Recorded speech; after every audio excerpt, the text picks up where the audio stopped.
but nothing destroys joy like comparison. The life you've got, some of you, would be so enjoyable if only you didn't do this while you were living it.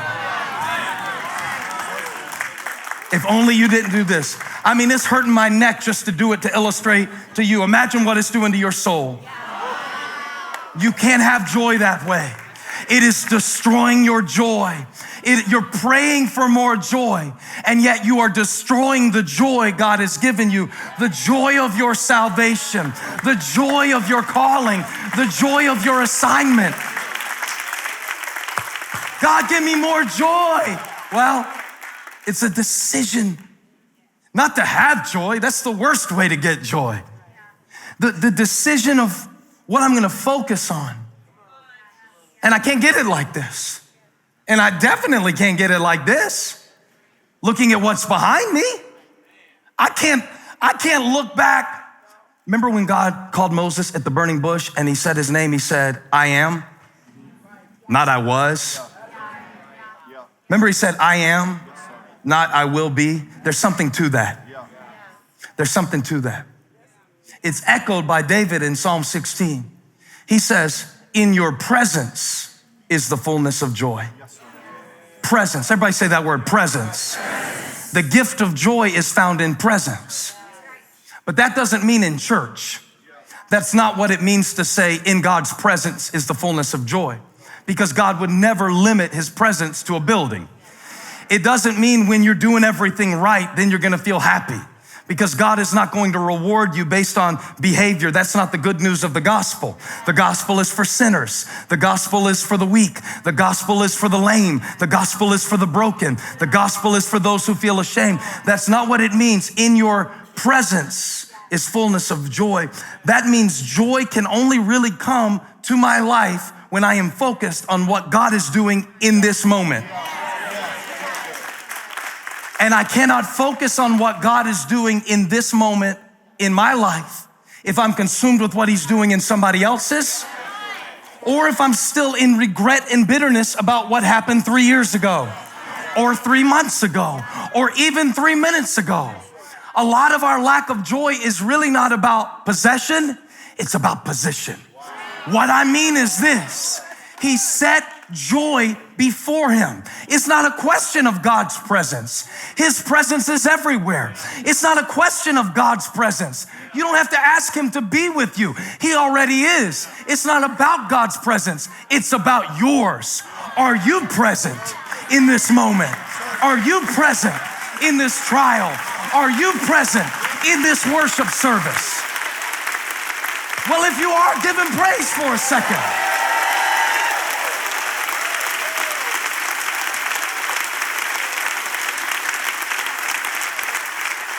We need this lesson, friends, family, brothers, sisters, brethren, sistren, mothers, fathers, children. We can't go to a concert anymore without trying to capture it. And I can't enjoy it because I'm too busy trying to post it.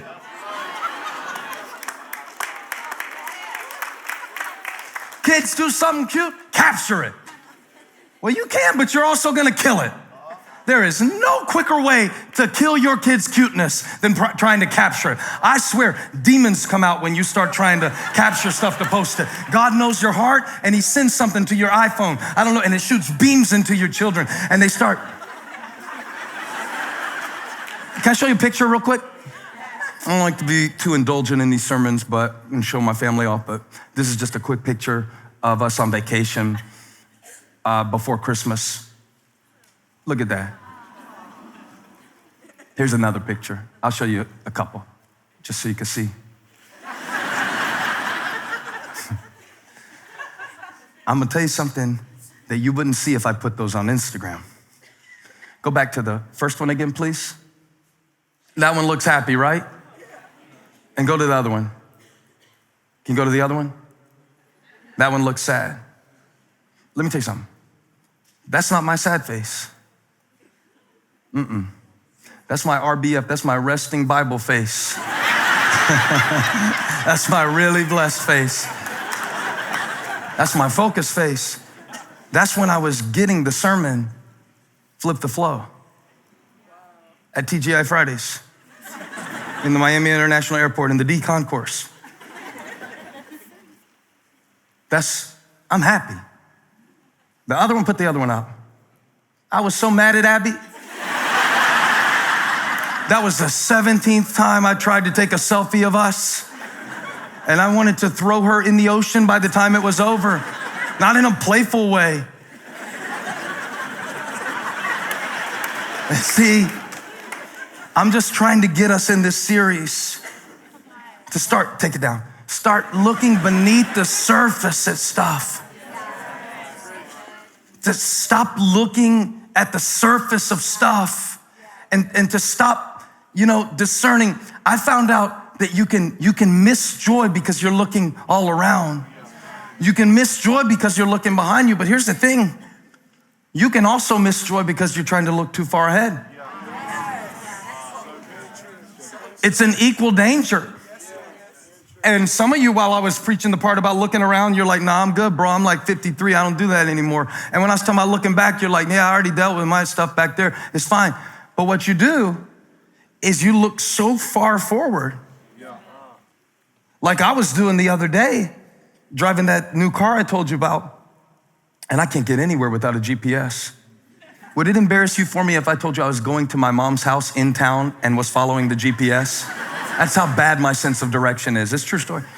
And I slammed into the back of another car because I was looking 3 turns ahead and not looking 3 feet ahead.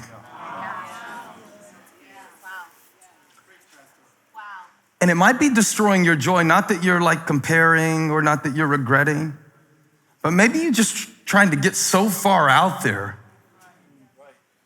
Like my retirement is down. You're 24. It'll catch back up. It's a lot of time. But for those of us who need to plan, he didn't say in your plans is fullness of joy. And you can't even really affect the future from anywhere but the present. And it's all wasted energy. And so this is my year of presence. I'm trying to figure out what it means to find fullness of joy in God's presence. And in order to find fullness of joy in his presence, I have to bring my presence to my real life. Not my presence to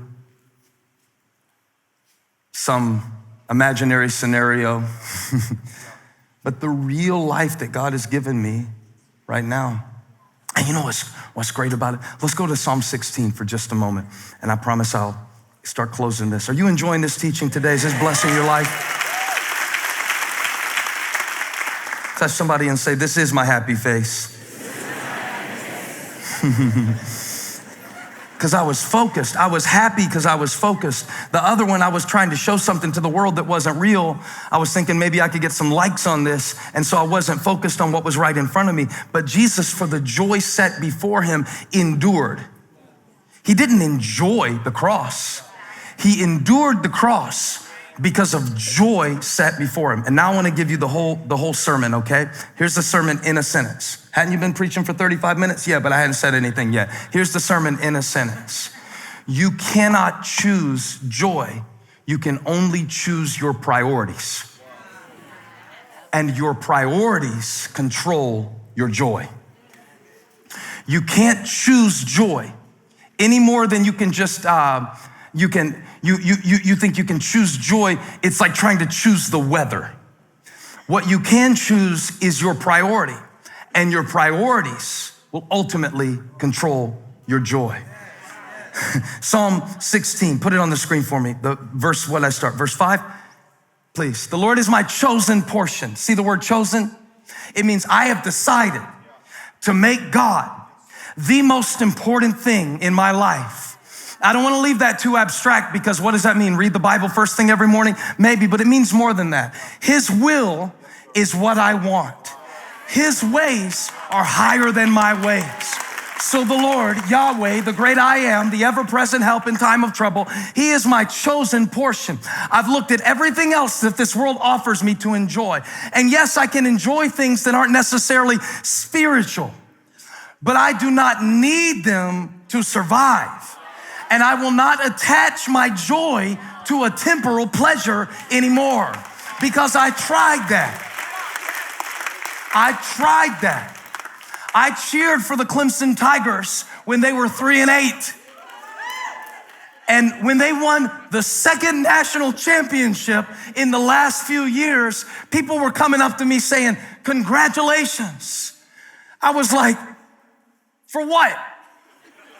I enjoyed the game. I watched the game. I liked it. I enjoyed the 44-16 victory.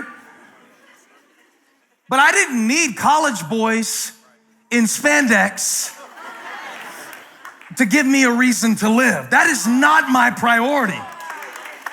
I can't invest my joy in what people I don't know do with an oblong object made out of pigskin converted into leather with some stitches for 4 15-minute increments. It's the wrong priority. I enjoyed it, but my joy is not in it.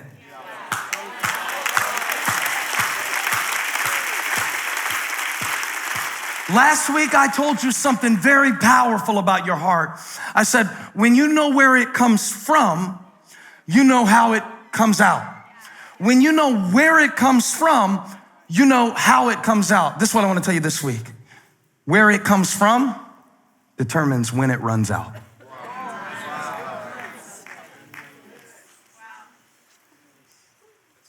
This is the source of your joy.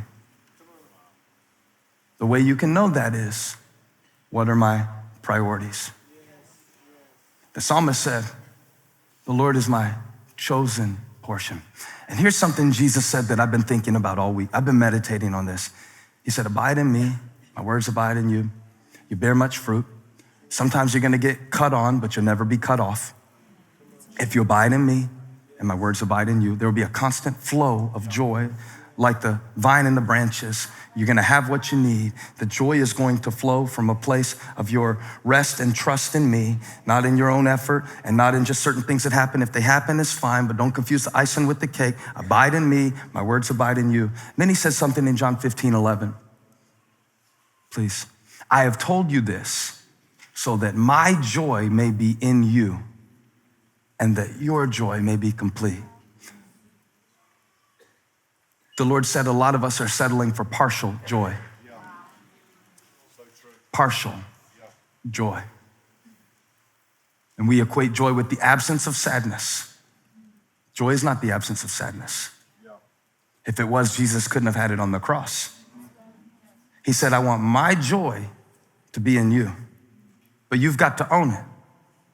Because to just say, well, Jesus is my joy, it doesn't really get to the heart of why we could know Jesus and still not know joy. Because it's a decision. When I give the wrong things too much priority in my life, then those priorities control my joy. If my priority is recognition, then recognition controls my joy. When people recognize me, I will feel happy about it. If my priority is recognition. If my priority is convenience, then when something is inconvenient, the inconvenience will steal my joy. But it really didn't steal my joy, did it? Because I let it drive.